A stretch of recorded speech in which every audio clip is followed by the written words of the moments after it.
আসসালামু আলাইকুম বন্ধুরা, আশা করি সবাই সুস্থ আছেন। বন্ধুরা, আজকে আমি আলোচনা করব সুপার পাওয়ার ও বিশ্বমোড়ল আমেরিকার ষষ্ঠ প্রজন্মের যুদ্ধবিমান SR-72 ডার্ক স্টার ফাইটার এর সম্পর্কে। এই বিমানটি ম্যাক 5+ অর্থাৎ শব্দের চেয়েও 5 গুণ গতিতে ছুটতে পারে। বিমানটি গোয়েন্দা তথ্য সংগ্রহ, নজরদারি ও সর্বাধুনিক আকাশ প্রতিরক্ষা ব্যবস্থা ভেদ করে আক্রমণ করে ফিরে আসতে পারবে। কারণ SR-72 বিমানটি ঘন্টায় 4000 কিলোমিটার গতিতে ছুটতে পারে। বিমানটি দক্ষ হাইপারসনিক ভ্রমণের জন্য একটি টার্বোফ্যান এবং ক্রামজেটকে একত্রিত করে কাজ করে। বিমানটি তৈরি করেছে আমেরিকার বিখ্যাত company Lockheed Martin. Dark star SR-72 2030 সালের মধ্যে কোনো এক সময় আমেরিকার সেনাবাহিনীতে যুক্ত হবে বলে আশা করা হচ্ছে। এই সময়সীমা টেকসই হাইপারসনিক উড্ডয়নের অন্তর্নিহিত চালনা, তাপ ব্যবস্থাপনা এবং উপকরণের চ্যালেঞ্জগুলি কাটিয়ে ওঠার উপর নির্ভর করে। SR-72 উচ্চগতি আধুনিক বিমান প্রতিরক্ষা ব্যবস্থার মোকাবিলা করার জন্য ডিজাইন করা হয়েছে, যা আকাশে পুনরুদ্ধার এবং আক্রমণ ক্ষমতার ক্ষেত্রে একটি রূপান্তরমূলক মাইলফলক চিহ্নিত করে।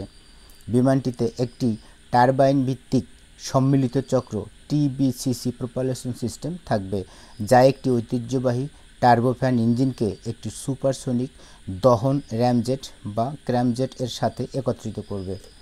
বিমানটিতে রয়েছে TBCC কনফিগারেশন, যা কেবল কর্মক্ষমতা বৃদ্ধির জন্যই নয়, বরং একটি কার্যকরী প্রয়োজনীয়তা যা SR-72কে অতুলনীয় গতিতে মিশন সম্পাদন করতে সক্ষম করে। তাই এটি হতে পারে আগামী দিনের গেম চেঞ্জার। লকহিডের প্রোগ্রাম ম্যানেজার মায়া কার্লিন বলেছেন, আগামী কয়েক দশকে উদীয়মান হুমকি মোকাবিলার গতি এই পরবর্তী বিমান চলাচলের অগ্রগতি। আজকের যুদ্ধক্ষেত্রে স্টিলথ যেভাবে বদলে দিচ্ছে, ঠিক তার মতোই এই প্রযুক্তি নাটকীয় পরিবর্তন আনবে। বন্ধুরা, বর্তমান পৃথিবীতে আমেরিকা B-2 বোম্বার এবং F-35 স্টিলথ ফাইটার সহ অত্যাধুনিক বিমানগুলো দিয়ে রাজত্ব করে যাচ্ছে এবং মোড়লগিরি করছে।